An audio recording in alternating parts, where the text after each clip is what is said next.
Yins, guys. Thank you for listening to the Bridge to Buctober podcast, where we talk all about them Pittsburgh Pirates and that. My name is Josh. Today is June 24th. The Bucs opened the series with a win in Milwaukee last night. Nicky G put up 5 hits of the Pirates' 14. Let's talk about it.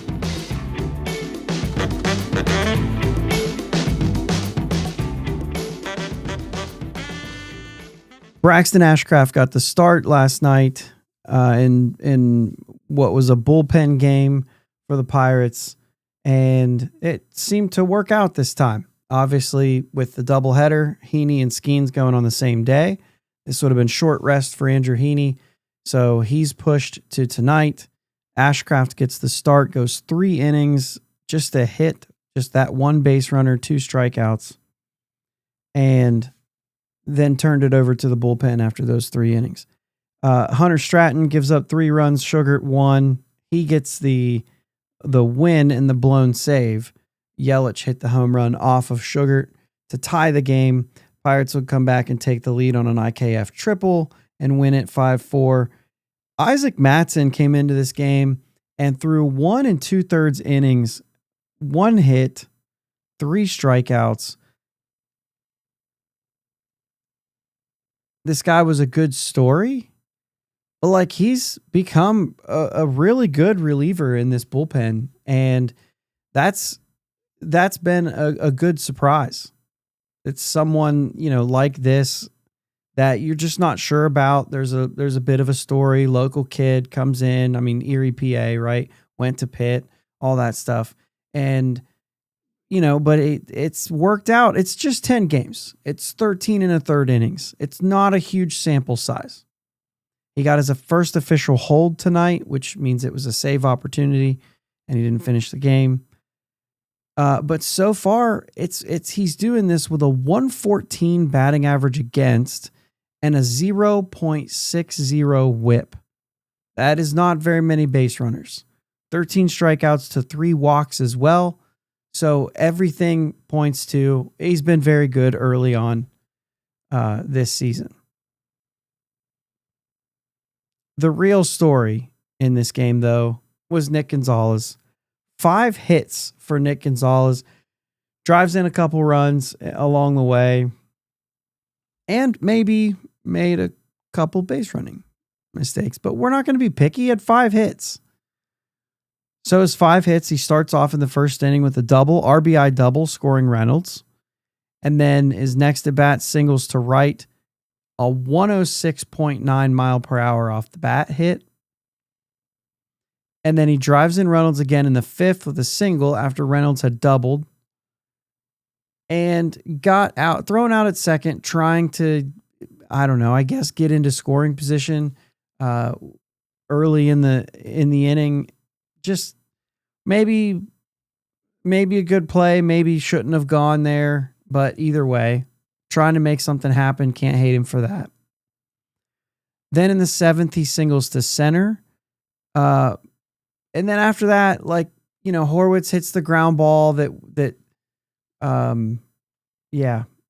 second base. Bryce Terang comes in, makes a play on it. Doesn't have a play to get Horwitz. Gonzales was at first. Just continues to go on to third and tries to take third on the play. It was a better play by Terang than it was bad base running, but you just don't want to make that third out at third base. I think you wait at second base, and that's maybe a little over aggressive.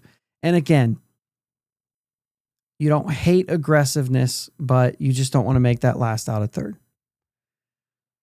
And then he caps off his night with a 2-out double in the 9th inning, which led to nothing but his 5th hit. All 5 hits over 95 miles per hour, which is what qualifies as a hard hit. All 5 hits. Nick Gonzales is just a hitter. And I know that we've said that on this show for a long time. This dude just hits and he gets hitting, and maybe some he's totally fine going the other way. He's going to go to right field with the ball. He's going to pull the ball with authority. He can go to all fields, really, because the guy is just generally just a hitter. He's been that way for a long time. Even when he was striking out a lot in the minor leagues, you still saw that approach. You still saw that ability. And you just thought, this dude hits. I don't think he's ever going to be like a 30 homer guy. The bat speed's there, but he's just probably not that kind of guy. But he's just a guy who, I mean, there's just no other way to say it than he's a hitter. Just a pure hitter. And it's not just because he had 5 hits tonight that I'm saying that. But he's been shown pretty well since coming off the IL. He's now hitting 320 on the season. It's a shorter sample size for him, sure. That's fine. Expect that average to move a little bit just by sheer getting more at bats and more opportunities and whatnot. There's going to be slumps in there as well. But these are the kind of things that you like to see, and you think you can see more from Nick Gonzales. He's been one of those guys that has a knack for driving in runs, really since he got here. And so this is a good night for him. Kind of stole the show here in the win with the 5 hits. He's not the only one that hit though. You had a hit from 1 hit from Cruz, 2 from Reynolds, including a double. And then you had 2 from Horwitz and 2 from Tommy Pham. Hayes had a hit. Connor Falefa had a hit. It's just Joey Bart and Andrew McCutchen that didn't. Bart adds the golden sombrero, 4 strikeouts to his night. Mama said there'll be days like this kind of thing. Not a big, but all in all, a good showing. 14 hits for the Pirates. You win the first game of the series. Always sets you up. You got Andrew Heaney and Freddie Peralta going tonight, 7:40. Peralta faced the Pirates at PNC on May 23rd, went 4 1/3, 5 hits, 2 runs, 1 earned, which was the home run off of O'Neal Cruz. But he walked 3 and only struck out 3, threw 101 pitches and did not get out of the 5th inning. So, a little bit of patience by the Pirates in order to say, let's see if we can get this guy out of the game. And they were able to do that. That game was won in 10 innings, 6-5. It was a Skeens Day start that we got the win. Frazier and IKF had 3 hits on that day. So I would expect maybe to see Frazier in this game against Freddie Peralta and see if they can have a little bit of that spark. Cruz and Kutch also had 2 hits in that game. So maybe something there. Heaney has not pitched against the Brewers this year. He did, however, pitch against them on June 25th last year, which is just 1 day different. It's pretty crazy. 6 innings, 2 earned runs, and took the loss. But Andrew Heaney is looking to bounce back from an outing in Detroit that was what ended up being 7 runs on like 3 innings or something like that. It was the rain delay, which Skubal pitched against him, and Skubal wasn't real sharp either, as at least to what we expect to see from Skubal. But the rain delay, and they had to pitch through the rain early on. But he's looking to bounce back from that. Couple stats here on Andrew Heaney. 10 straight starts he's given up at least 1 run, dating back to April 23rd, since he's given up no runs. Now, he's had 3 quality starts during that time, so it's not like it's all been bad, but it's a 10-game stretch. His ERA went from 1.72, and it is now a 3.94. So Andrew Heaney really looking to bounce back and kind of right the ship a little bit here tonight. And, if you're able to get 2 games right away with Skeens throwing the next night, this could be a big win if Heaney can pitch well and limit the runs and get out ahead of these guys, because then you're looking at a possible sweep and you got the right guy going in order to do it. If they're looking to trade Heaney this summer for pretty much anything of value, he's going to have a couple good outings before that happens. So it'd be nice to see that start tonight and get on the right side of that, so that the Pirates have a rental player on their hands and they want to be able to turn him into something in return at the trade deadline. And we're approaching the All-Star break.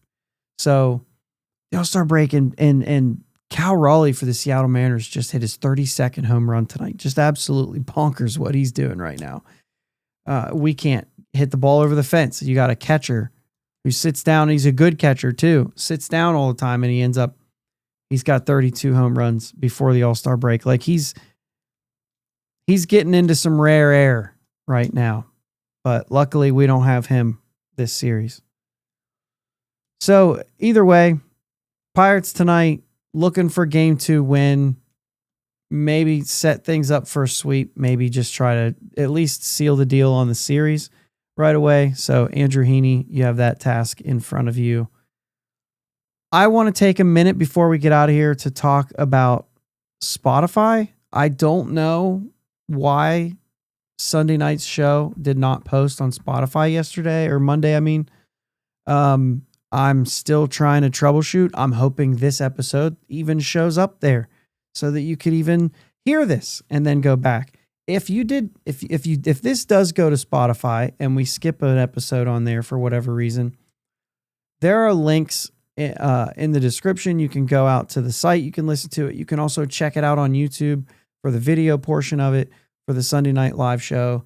But either way, if you missed that one, there are other ways to see it. I'm not sure that we'll see it show up in Spotify or not. So either way, try to check it out. Try to find a way to get it. It was a fun episode. What was it? Mostly talking about what's wrong with O'Neal Cruz and just talking about the week ahead and everything. We talked about some minor league stuff. I got to see Bubba Chandler. So go check that out if you haven't already. But we're going to get out of here for today. Thank you again for listening to this show every day. And we will be back at it tomorrow. Let's go Bucks. Thanks for listening to the Bridge to Buctober podcast. Subscribing to your platform of choice is the best way to be notified for new episodes. And now, new episodes every weekday. Remember, live shows with my dad and Uncle Jake are Sundays at 9 p.m. Subscribe to the YouTube channel and join them in the live chat every Sunday. Follow them on Twitter, Facebook, and Instagram at Bridge2 Buctober. Clear the deck, cannonball coming, and let's go Bucks.